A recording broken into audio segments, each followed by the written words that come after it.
ឲ្យពងធ្វើគេនឹងហ្មងឥឡូវនេះកំពុងតែចាប់តបអូនតបបាយឯមុនហ្នឹងឥឡូវធ្វើហើយឥឡូវកំពុងចាប់ចូលមើលដល់ពេលខ្ញុំចាប់ចូលហើយចាំមើលវាមានភាពស្អាតប៉ុណ្ណាហើយចាប់ចាំមើល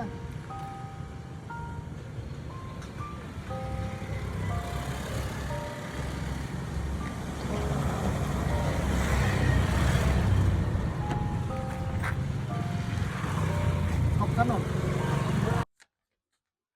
សួស្តីពុកម៉ែបងប្អូនជាទីស្រឡាញ់អរគ្នាឥឡូវវីដេអូខ្លីៗបានបញ្ចប់ហើយឥឡូវខ្ញុំសូមណែនាំពីគ្រឿងបន្លាស់រថយន្តដែលខាងឃ្លាំងយើងខ្ញុំមានណាបងប្អូនសម្រាប់បងប្អូនដែលជិះឡានទំនើបគ្រប់ប្រភេទដូចជា Range Rover Audi Dash Toyota ក៏ឬក៏ Lexus បងប្អូនត្រូវការទិញឬកម្មងគ្រឿងបន្លាស់រថយន្តបងប្អូនអាចមករកនៅមករាសម្បត្តិឬគ្រឿងបន្លាស់រថយន្តបានដែលមានទីតាំងនៅម្ដុំទូកកបងប្អូនខ្ញុំនឹងតម្លាក់ Telegram និង Page នៅក្នុងវីដេអូមួយនេះអញ្ចឹងសូមអរគុណសម្រាប់បងប្អូនដែលទស្សនាវីដេអូនេះកុំភ្លេចពេលណាដែលបងប្អូនចង់កម្មងគ្រឿងឡានឬក៏ចង់ទិញគ្រឿងបន្លាស់រថយន្តបងប្អូនអាចឆាតមកខ្ញុំឥឡូវបានបាយបាយ